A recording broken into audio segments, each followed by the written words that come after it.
Hallo allemaal, ik ben Wilco. Ik ben Martine. En ik ben Jonathan.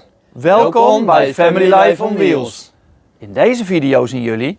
Dit is het grote gebouw, het administratiegebouw van de gevangenis Spak Prison. We staan in Bosnië bij de Bosnian Pyramid of the Sun. En dit is een biggest and largest in the world with a height of 360 meter. De piramide is 360 meter hoog.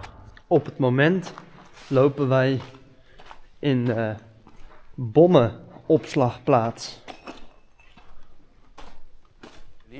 Dus blijf kijken. Tot het einde. We zijn nu onderweg naar een hele bijzondere plek in Noord-Albanië. Een plek ook met een trieste geschiedenis. Want het is een van de gulagkampen in Albanië. Ik ben heel benieuwd wat we daar gaan vinden.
We staan in een verlaten gebouw, vlak voordat we aankomen bij Spak Prison.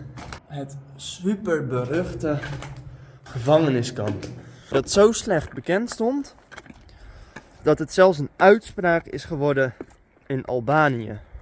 Dat is omdat de barre levensomstandigheden niet veel te bieden hadden in dit kamp.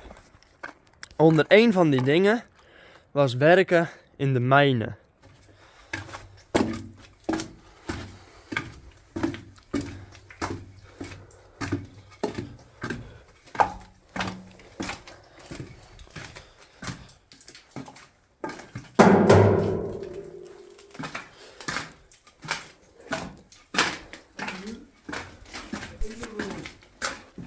Deze tunnel is hoogstwaarschijnlijk gebouwd ten tijde van het regime van Enver Hoxha, de communistische dictator van Albanië ten tijde van de USSR.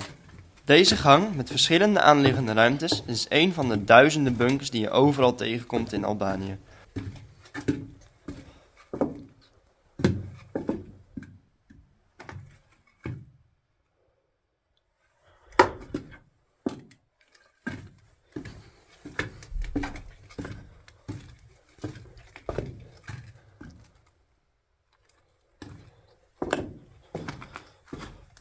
Vleermuisje. Altijd leuk om die beestjes weer te vinden in alle grotten en tunnels.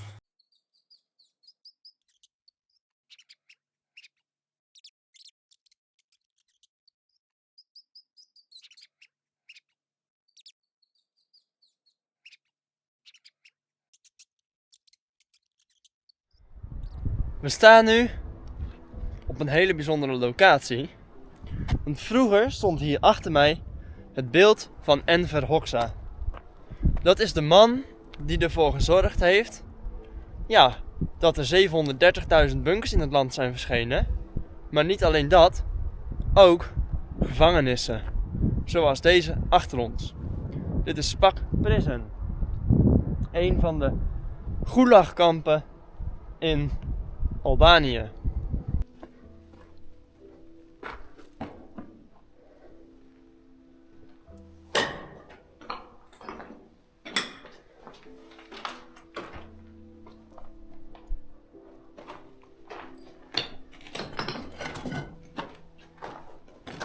de keuken.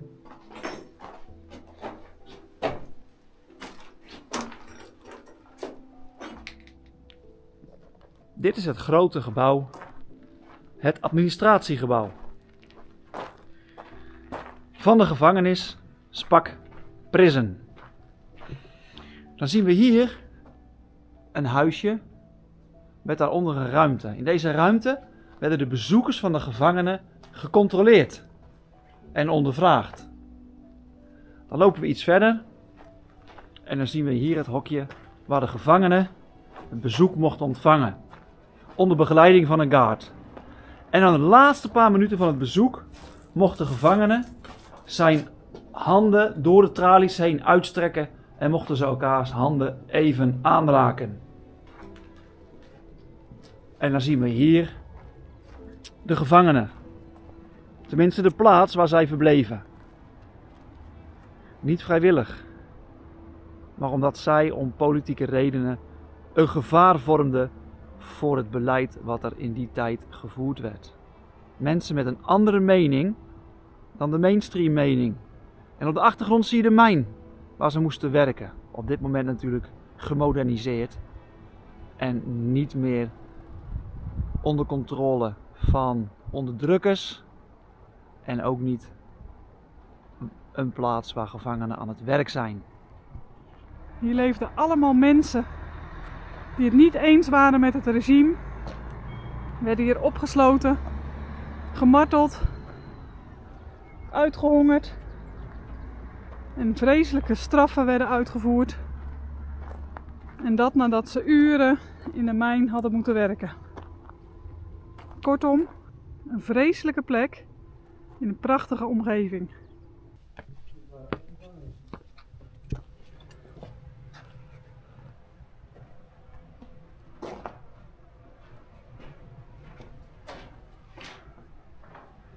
En je weet natuurlijk niet meer precies hoe alles was. Misschien zaten hier wel de bewakers. Hier moesten de mensen zich opstellen in rijen. Voordat ze mochten eten. In deze ruimte.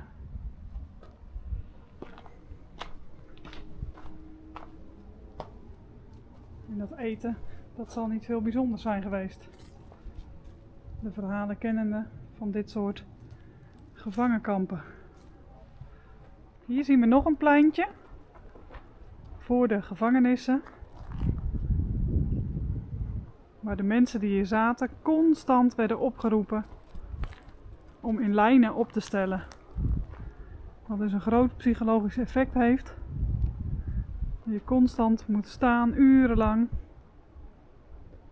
in de kou, in de regen, in de zon.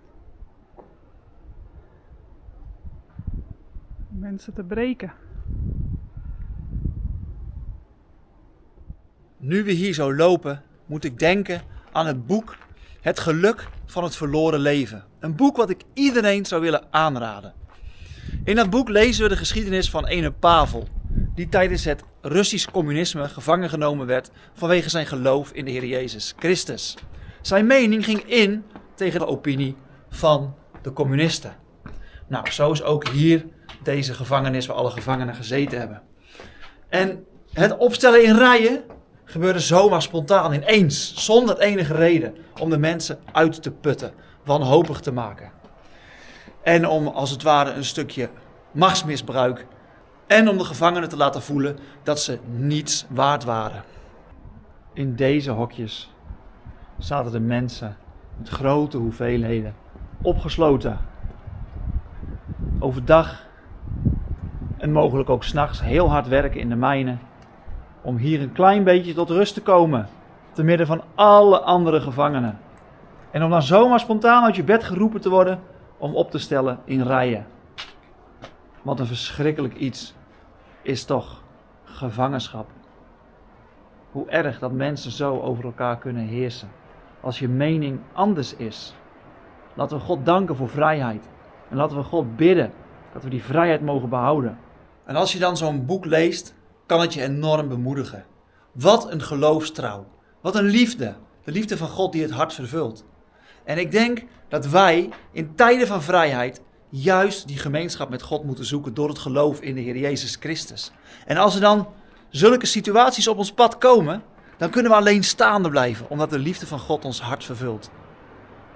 Ik wil je bemoedigen om die gemeenschap met God te zoeken en in het geloof te wandelen, wat het ook mag kosten, om ten alle tijd die vrijheid in je hart te genieten. Ook al wordt de vrijheid om ons heen weggeroofd. Bedenk dat hier mensen hebben gezeten die in hun hart een vrijheid kenden die de bewakers niet kenden.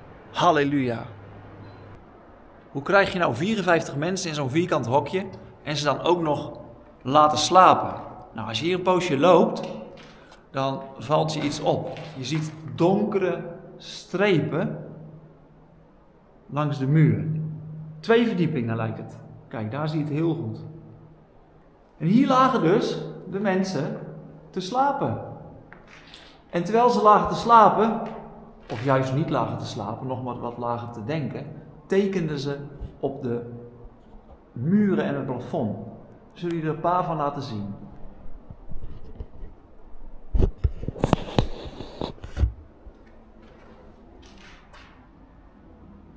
Hier zie je dat iemand een kruis tekent. Voor hem hoogstwaarschijnlijk een symbool van hoop. En hier zien we wat namen. Hier zien we zelfs een datum. Jaartallen. Nou, zo zit in elke cel zijn er verschillende tekeningen te vinden. We zullen er wat laten zien. Opnieuw de donkere vegen, randen langs de muren. Opnieuw het symbool van hoop. En nog veel meer. Hier waarschijnlijk allemaal namen van gevangenen die hier gezeten hebben.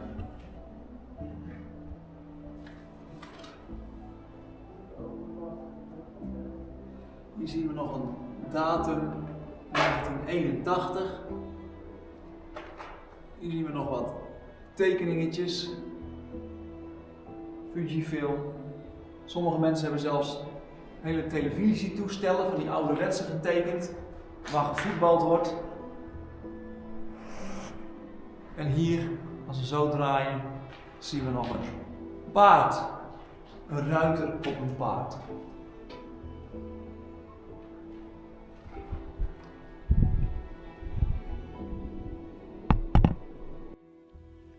Erg bijzonder om zo samen door deze gevangenis te lopen. En tegelijk ook erg heftig om te zien hoe het er aan toe ging in een van de vele gulagkampen van de USSR. In totaal zijn er in de honderden werk- en heropvoedingskampen van het communistische Rijk meer dan 25 miljoen mensen gemarteld, geëxecuteerd en geestelijk mishandeld. Deze gevangenis was een trieste plek waar het leven onmogelijk werd gemaakt van de mens. Deze gevangenis ligt in het noorden van Albanië, in de regio waar nog een aantal andere kampen met mijnen zitten.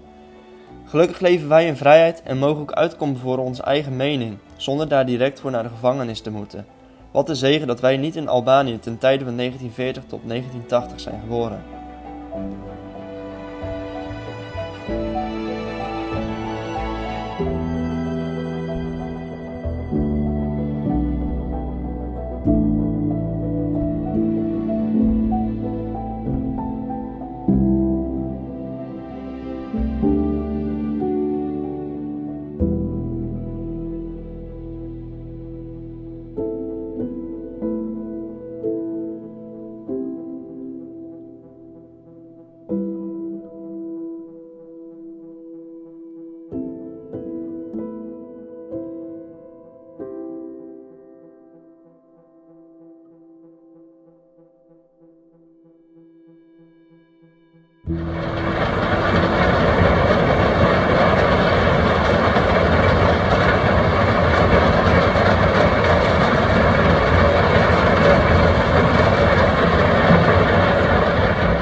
Langzaamaan trekken wij weer verder door Albanië naar de grens van Montenegro. Montenegro is een klein land waar je in een paar uur doorheen kunt zijn. Daar kwamen wij pas achter toen we bij de grens van Bosnië stonden.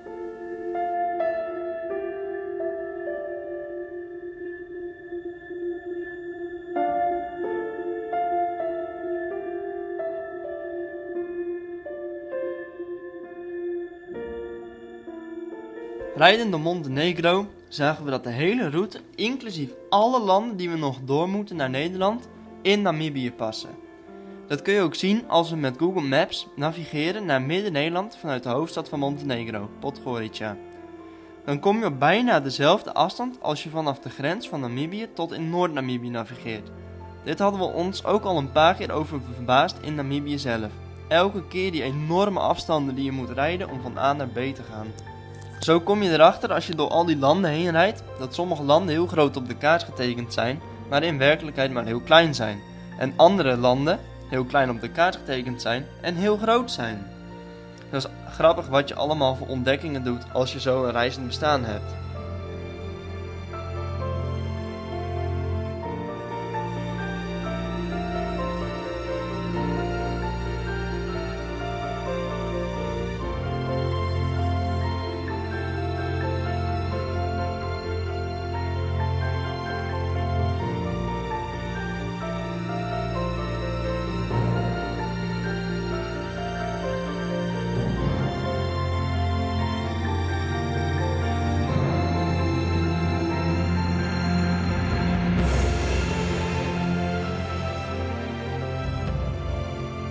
Rijdend langs een prachtig stuwmeer in het noorden van Montenegro komen we voor het eerst in aanraking, nou ja, niet in aanraking, maar bij wijze van spreken dan, met tunnels die niet zijn verlicht en die ook geen betonnen laag hebben, gewoon kale ruwe rotsen.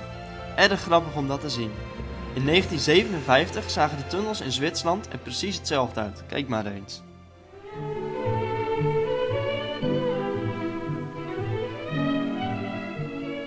It was on these ancient Roman roads, widened and modernized by the industrious Swiss, that Danny and Phil wound their way through Switzerland toward the old Roman border.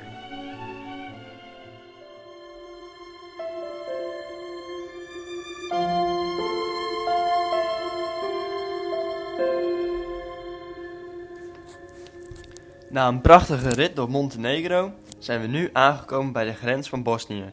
Deze grensovergang duurt wat langer dan bij de andere Europese grenzen. De grens loopt door het midden van een rivier, net zoals bij heel veel andere grenzen. En het grappige is dat je die rivier oversteekt met een houten bruggetje waar maar 12 ton overheen mag.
We staan in Bosnië bij de Bosnian Pyramid of the Sun. En dit is een biggest and largest in the world with a height of 360 meter. De piramide is 360 meter hoog. En daar gaan wij nu een kijkje bij nemen. Dit is hem. Er staan allemaal bomen op. En ja, gebouwen. Ik ben heel benieuwd wat we gaan vinden en zien. Hier zien wij betonbloggen liggen. Heel groot. Die zo de opbouw, de toplaag soort van zijn. En daartussen zie je kleine sediment en weer grote blokkenlaag. Dat beton is dus beton. Want dit hebben ze opgestuurd naar een laboratorium. Verschillende laboratoria over de wereld. En die hebben gemeten. En die zeiden van ja, dit klopt, dit is beton. Maar niet zomaar beton. 155 megapascal beton. Hier zien wij het beton iets beter liggen. Je ziet ook heel duidelijk dat het beton is gegoten. En dan zien we hier een stukje wat afgegraven is. Heel bizar om dat zo te zien. Wij zien hier nog meer blokken liggen. En als wij een closer look nemen naar die blokken, dan zien we dat ze ongeveer dezelfde structuur hebben als Meteora in Griekenland. Waar wij een prachtige wandeling hebben gedaan, de berg op. Wat je ook kan zien in een van onze vorige video's. Zou er een overeenkomst zitten tussen die bizarre, hoe noem je zoiets? Bizarre bergen en deze piramide met betonblokken. Erg bizar om dit te zien. Kijk. Hoek. En dan een blok. En nog een blok. En nog een blok. En allemaal blokken. Dit kan niet natuurlijk ontstaan zijn. Erg bijzonder. Heel licht op in mijn bos. Waar kom je hier uit, jongen?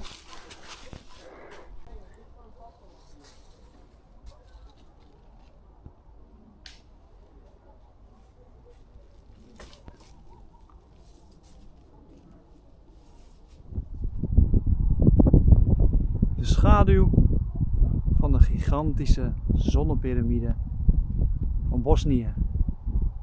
Als we dan iets draaien, dan zien we daar nog een piramide met een klein piramidetje ervoor. Zo zijn er in deze omgeving heel wat piramides. We staan op dit moment op de top.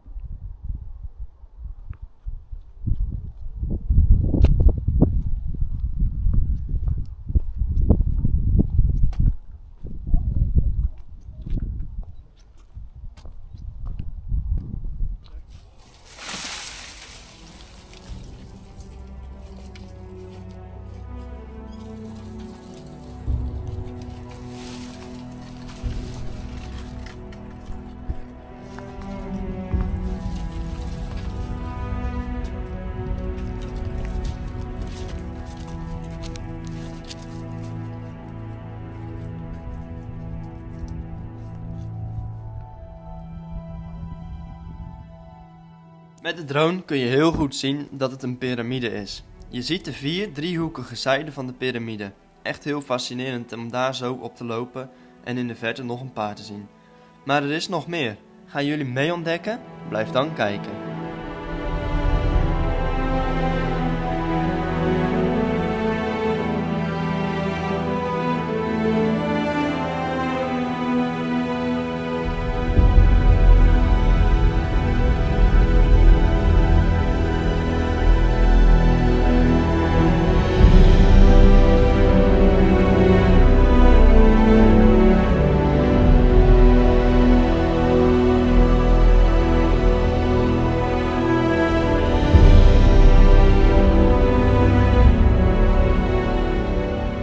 We gaan nu de tunnels die in de buurt van de piramides zijn.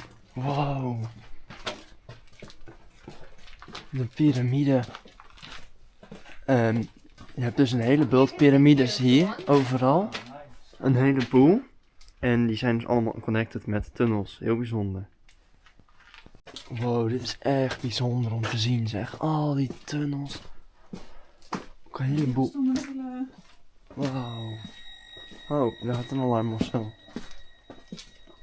Dat is apart, hè, dat het zo onder de grond. Overal. Zonder lucht hier binnen. Ja. 20 tot 200.000 negatief geladen ionen in de lucht. Wat dus zorgt voor dat virussen, bacteria en alles wat in de lucht zweeft, gedood wordt. En dat is normaal in een tunnelstelsel, wordt de lucht altijd heel ijl en slecht. Maar dat is niet in deze tunnels. Hier is het heel goede lucht. Hier zie je side tunnels. Daar zit een tunnel en die tunnel. Die zijn dus keurig netjes dichtgegooid. Dat is natuurlijk wel jammer, want dan kun je niet meer kijken wat er gebeurd is. Ik ben heel benieuwd.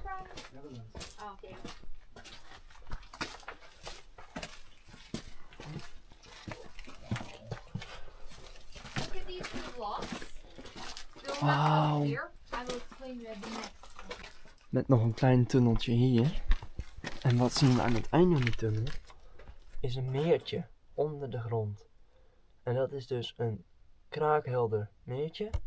Zonder enige viezigheid erin aan virussen of dingen. Heel bijzonder dat het zo onder de grond zit.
Dit is de grens van Bosnië naar Kroatië. Vlak over de grens ligt de grootste militaire luchtbasis van voormalig Joegoslavië. Deze basis is verlaten en we zijn heel benieuwd wat we daar gaan vinden.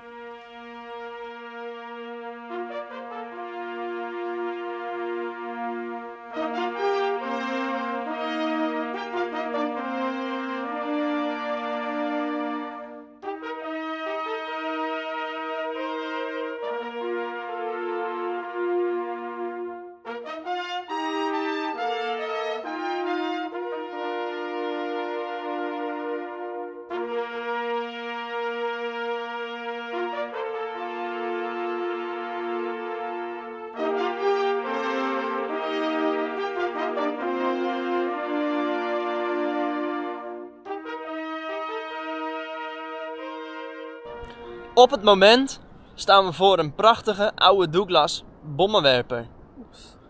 Hij staat bij de ingang van een heel bijzondere luchthaven. Ik ben heel benieuwd wat wij allemaal aan gaan treffen. Maar eerst gaan we natuurlijk even een kijkje nemen in dit vliegtuig.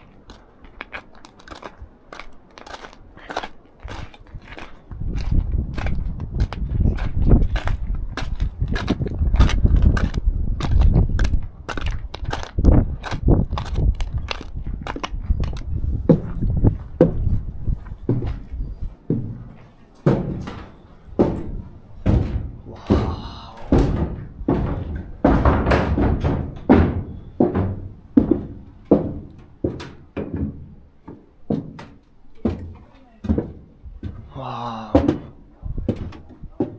Prachtig.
Op het moment staan we voor de ingang. 1 van de 4. En zoals jullie zien, is dit ook nog eens een speciale ingang. Wat je ziet is de staart van een vliegtuig. Precies er doorheen passend. Hier stonden allerlei MIGs opgesteld binnen. We zullen de lampen pakken en dan gaan we even binnen kijken. In de base. Tunnelstelsel van 3,5 kilometer lang. Wij hebben een kaart gevonden op internet van de hele basis. En dit is de basis. Volledig in de berg. We hebben aantekeningen gemaakt waar we staan. En dan gaan we door de basis lopen.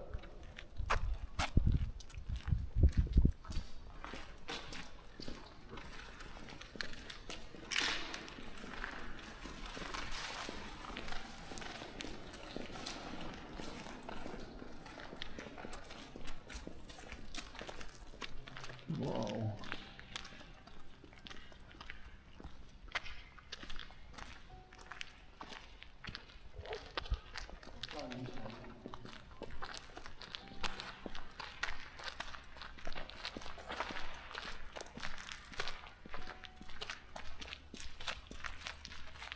Kijk, wieltjes van een of andere wagen of zo.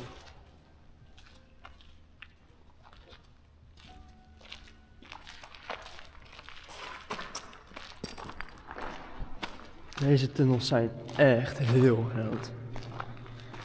In deze tunnels, oftewel deze hele basis, stonden 58 MIGs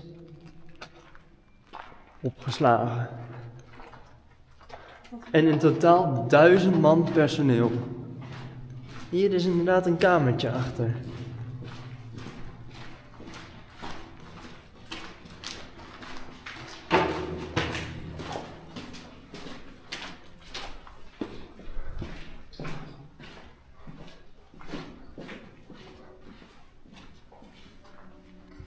Op het moment lopen wij in de bommenopslagplaats.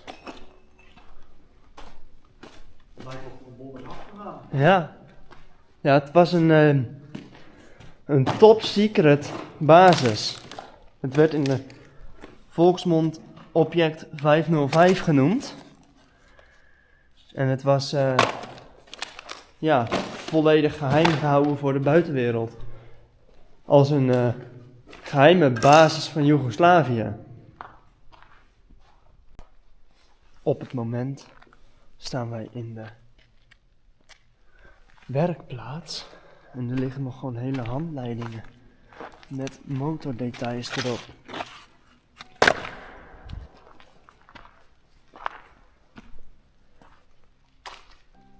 Erg bijzonder om dit allemaal te zien.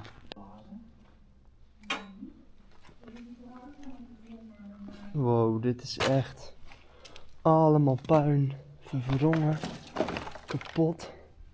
Helemaal niks van overgelaten. Van alles wat hier is geweest. De eens zo'n grote basis. Nu vervallen tot troep. Er liggen nog een paar vaten. Apart. Om het zo te zien liggen hier. Wat is dit geweest, joh?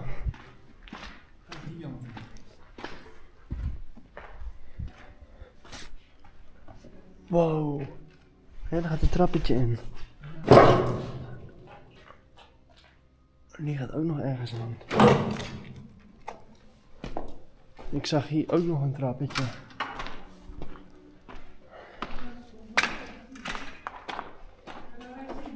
Hier kun je rechts erin. Wat is dit dan weer? Hé? Wat heb je hier gestaan, man? Hier zie je allemaal dingen, stellages. Allemaal papiertjes. Ding. Erg apart om dit allemaal zo te zien liggen.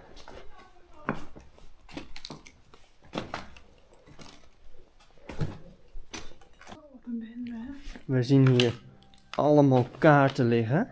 Ook zeekaarten en landkaarten. Hier zien we Corsica op een eilandje. En hier hebben we nog een andere kaart.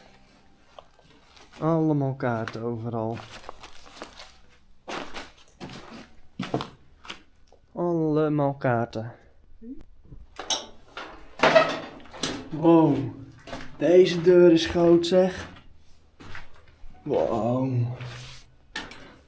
Waar zijn we hier nou weer dan?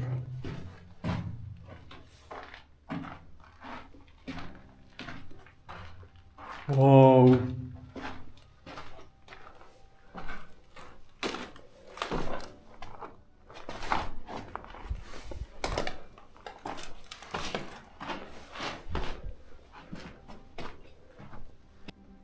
Dit is vet!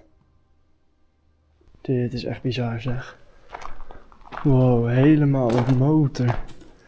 Hier staat nog even een kleine V8. En hier staat een enorme V, weet ik hoeveel.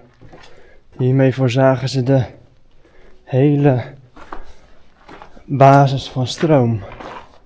Enorme luchtketels of zo. Nog wat meer. Enorme... Nou, wat zou het zijn? Enorme haak. Fuel storage. Gigantisch zeg. En dat allemaal in zo'n basis. Echt apart hoe ze dat even bouwen. Wat we net aan het begin zagen was een opgeblazen deur. En hier lopen we en dan zien we nog een deur die intact is. Ah, dat is natuurlijk niet zomaar een deur hè. Oh. Oeh. Gigantisch. Echt groot. Nou, dan gaan we weer verder.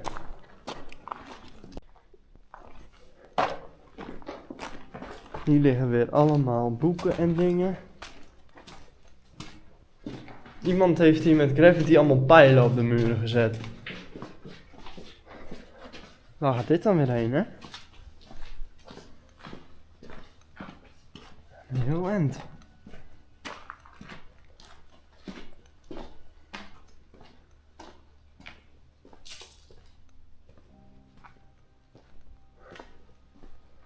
Wow, hier ligt echt een grote film op de grond.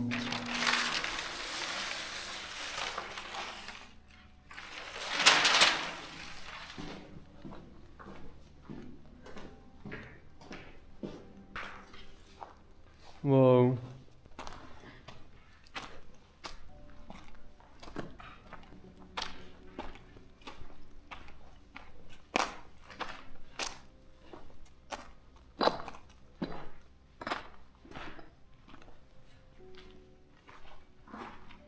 Wasbak?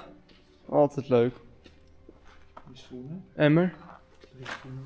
3 schoenen.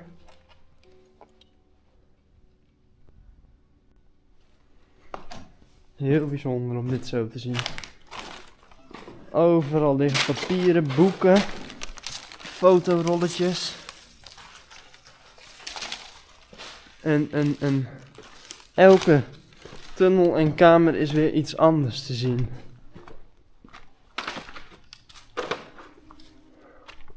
Kijk, hier heb je nog een oude krant of zo.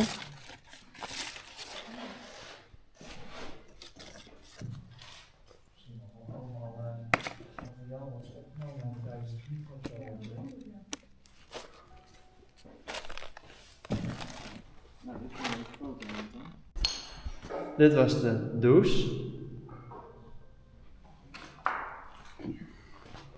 Oeh.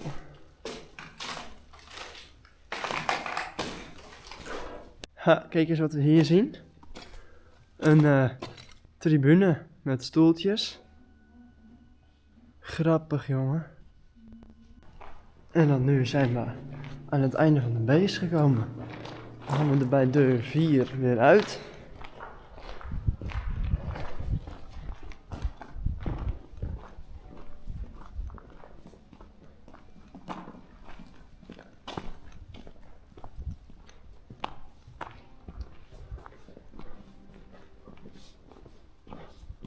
Heel bijzonder. We rijden nu over de landingsbaan van de basis. We nemen afscheid van deze bijzondere plek. Heel bijzonder om zo de grootste voormalig militaire luchtbasis van Joegoslavië te zien en te bewonderen. De basis ligt nu op de grens van Kroatië met Bosnië. Vanuit Kroatië gaan we nu door Slovenië, Oostenrijk, Duitsland en dan nog België naar Nederland toe.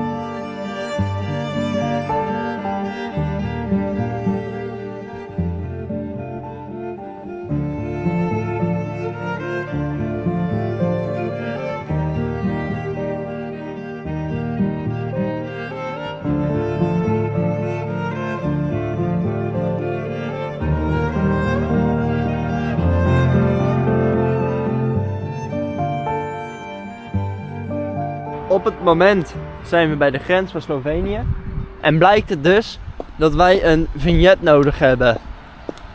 Omdat we 10 ton zijn op kenteken. En het is een Darsko en die gaan we even ophalen. Ik ben heel benieuwd, want in Hongarije en in al die andere landen zagen wij natuurlijk, hoe heet dit ding ook weer? Mythos. Dat was ook echt een verhaal zeg. Maar gelukkig is dat hier waarschijnlijk niet. Lopen we naar buiten met het tolkastje. En wij gaan dus nu op weg. Heel bizar. Al die kastjes overal. Ik ben heel benieuwd. In alle voorgaande landen, daar betaalden we tol.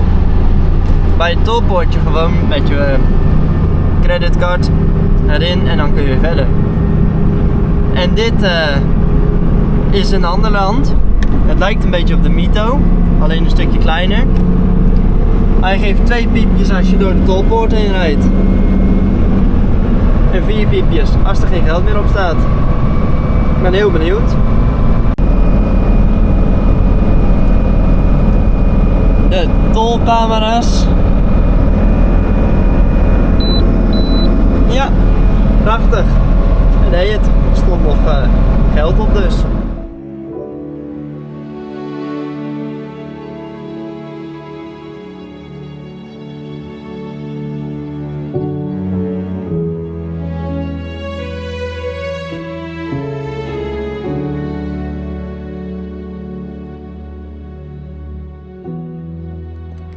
De Go-box voor Oostenrijk.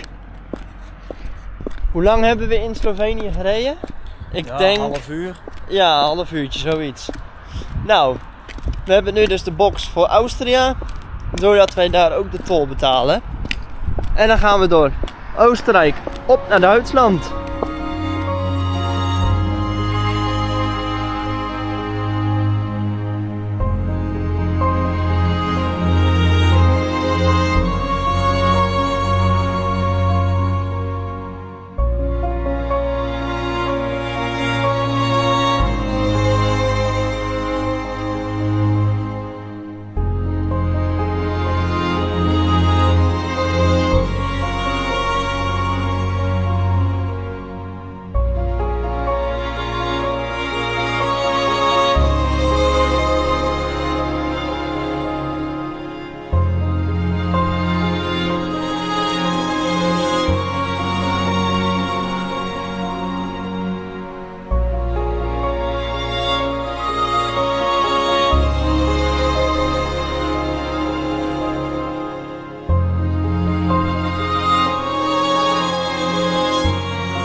Na een hele tijd heen en weer te hebben gereden, in Oostenrijk proberen weg te brengen dat ding, en in Duitsland over de grens.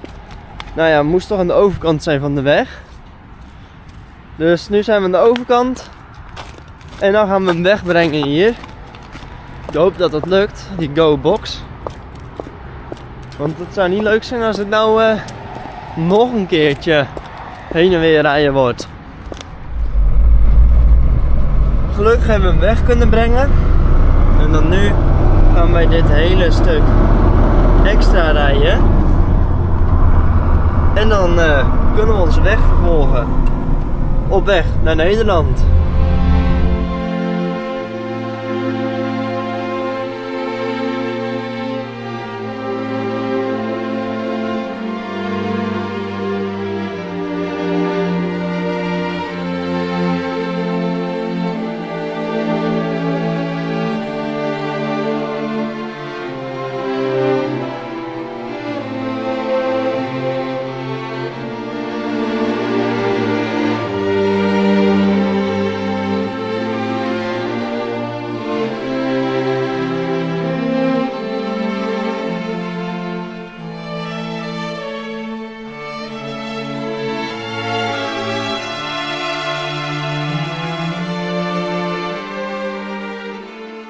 Na een heel eind stevig en lang door te hebben gereden, zijn we nu in België.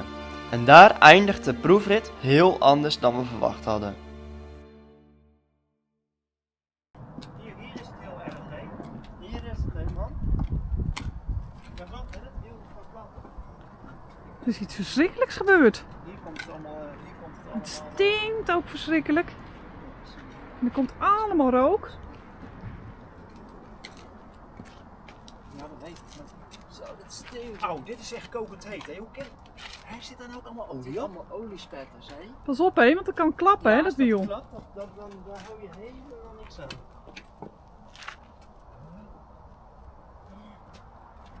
Oh, en een lucht. Oh, moet je hier eens kijken, hé, pa. Wat? Kijk uit hoor. Kijk eens, hé.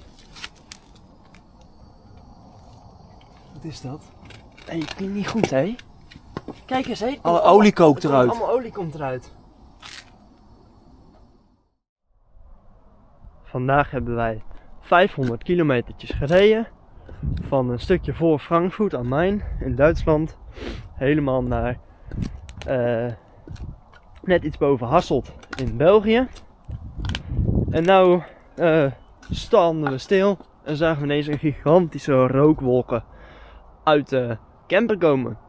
Vanaf de zijkant. Nou ja, kijken wat het is. En uiteindelijk bleek het dus iets te zijn met het wiel. En het kan dus een gesmolten kering zijn.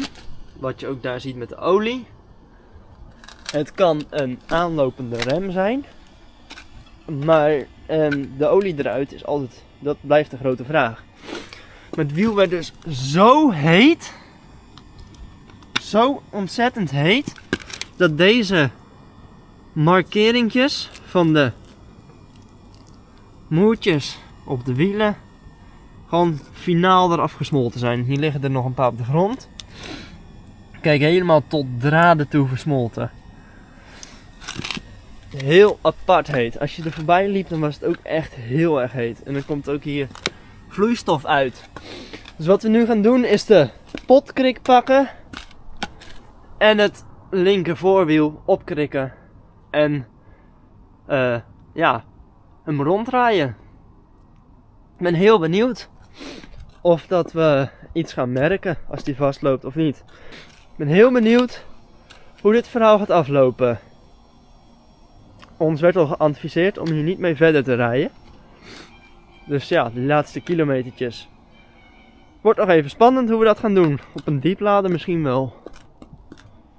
We gaan nu maar even het kleedje pakken om op te werken.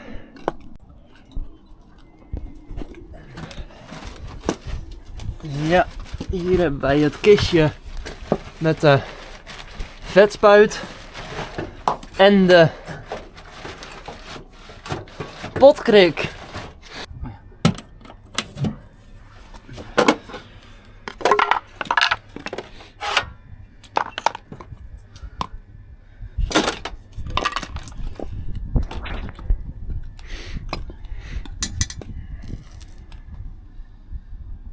We zagen een paar blokjes hout. Want de potkrik is op maximaal uitgedraaid. Niet hoog genoeg om de wiel helemaal uit de vering en uit de bandvering te halen. Dus zagen we een stukje af.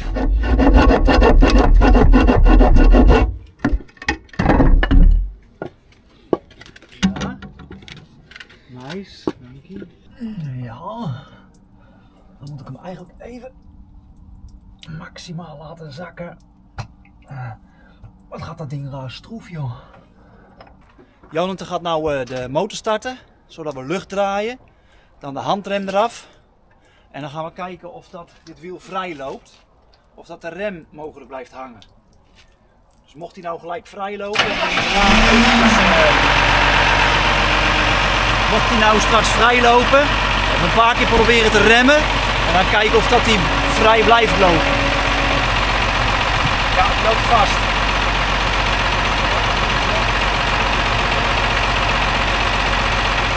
We hebben zojuist gebeld met de expert en die vertelde ons dat je geen opwaartse speling mag hebben. Nou, kijk eens wat wij hier hebben. Gigantisch veel opwaartse speling. Dat betekent dus dat de lager kapot is. En wat betekent dat, pa? Nou ja, mogelijk meer als het lager. Mogelijk misschien ook de fusée aan de binnenkant en alles.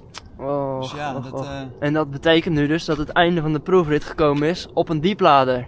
Ja, precies. Als dat allemaal gaat passen op die dieplader en zo. Ja. Dat zou wel heel mooi zijn natuurlijk. Ja, ik ben heel bijzonder. Ja, je bent heel bijzonder, jongen. Ja, Je bent een zegen. ik ben heel benieuwd, bedoel ik. Ja, Nou, wij ook. hey, wordt vervolgd. We staan op hetzelfde plekje. Alleen eerst stonden we daar. En nu staan we hier. Zijn we heel voorzichtig heen gereden. Maar het wiel ging helemaal zwabberen en piepen en geluiden maken en zo. Er komt de sleepwagen. Die vertrekt nu vanuit een dorpje heel dicht bij ons. En die gaat ons brengen naar de Bram met de hal. Heel bijzonder. Ja, daar is die. De dieplader.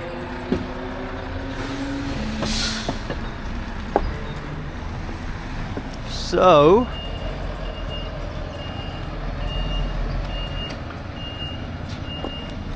Zo, dan gaat hij hem hier even achteruit ingooien.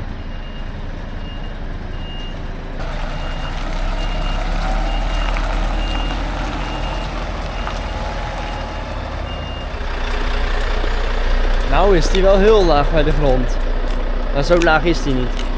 Hij is nu helemaal gezakken. En dan kun je hem er zo oprijden met 2 oprijbokjes. En dan staat hij erop. En dan is het vooroog haar. Tada! Nou is hij los. Wat een mooi spul allemaal, zeg. Oeh. Nu gaat de truck er vandoor. En deze staat hier nog. En dan gaan we zo meteen de DAF erop rijden. Dan gaan we toch nog even een stukje rijden. Kijk, hij werd zo heet dat het helemaal alles afgebast is. De coating en ja.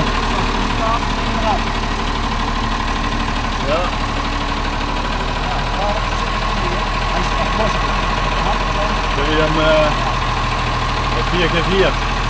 Ja. Nou.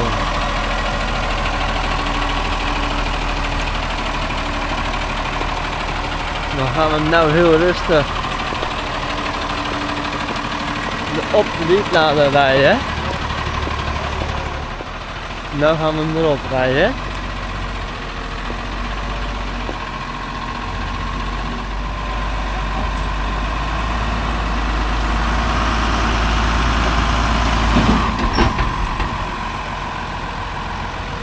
Zo, zie je hem plumen dan?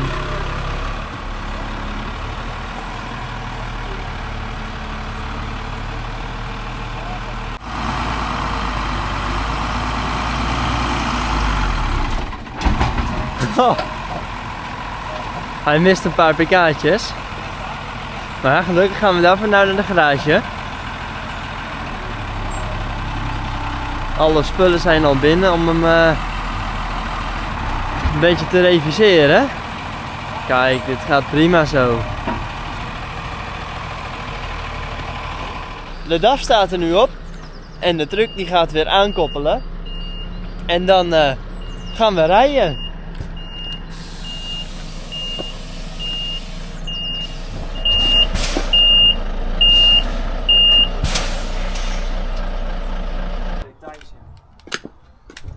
Hij is keurig vastgezet aan de voorkant. En dan nu nog aan de achterkant. En dan zit dat, als het goed is, heel erg vast.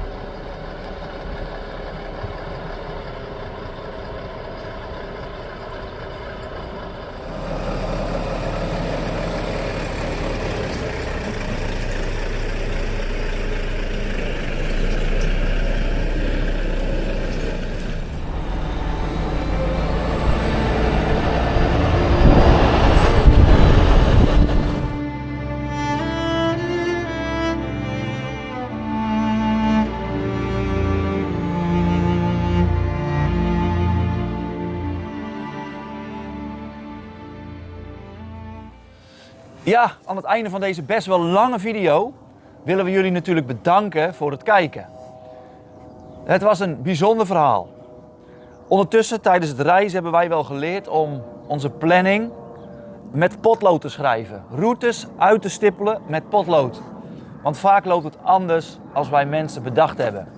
En in het alles leren wij om steeds te vertrouwen op God. Om vol goede moed te zijn, om onze hoop, ons geloof op Hem te richten en ons veilig te weten bij Hem. Wat Hij doet is goed. Nou, er ligt een bijzondere tijd voor ons. Een tijd van klussen. Een tijd waar we alles op alles moeten zetten om ook binnen een bepaalde tijd weer dingen gereed te zien te krijgen. Dus een drukke tijd. En ik denk dat dat voor Jonathan betekent dat hij ook voorlopig even met zwarte handen bezig is aan de truc. Lekker klussen, sleutelen. Dus de volgende video zal denk ik wat langer op zich laten wachten. Ja. Omdat we anders niet goed weten hoe we het wat tijd betreft moeten doen. Maar we vonden het erg fijn om jullie deze mooie reis mee te mogen nemen. En te delen in wat we gezien hebben, wat we geleerd hebben. En toen wij in Spac Prison waren, hebben we gesproken over het geluk van het verloren leven. Nou, dat boek heb ik hier. Dat is bij ons ondertussen een paar keer rondgelezen. Het geluk van het verloren leven. Je kunt dit boek bestellen bij Friedestime. Ja. En misschien kun je het ook wel ergens tweedehands vinden op Bol of Marktplaats. We hebben trouwens geen aandelen bij Friedestime, maar het boek bevelen we je van harte aan. Het is echt een bemoedigend boek als het gaat om vertrouwen op God en dwars door de dieptes van het leven te ervaren dat God er is. Ja. Ja, we zijn ontzettend dankbaar ook hoe we geholpen zijn toen de DAF vastliep. Dat er een dieplader moest komen en dat er allerlei mensen van allerlei dingen hebben geregeld. Zodat wij weer met de DAF in Nederland zijn gekomen. Ja. En dat er nu hard aan gewerkt kan worden. Ja, super fijn. Echt fijn om te ervaren dat mensen met ons meedenken, met ons meebidden en ook helpen daar waar mogelijk. Ja. Ja, dat is gewoon Echt super mooi. hartverwarmend. En jullie allemaal kunnen ons helpen door een duimpje op te geven, te abonneren en een comment achter te laten. Zodat onze video's ook wat beter gevonden worden in YouTube. En dat meer mensen naar ons kunnen kijken en bemoedigd kunnen worden door hetgeen wat wij delen. Heel erg super. Hartelijk bedankt voor het kijken.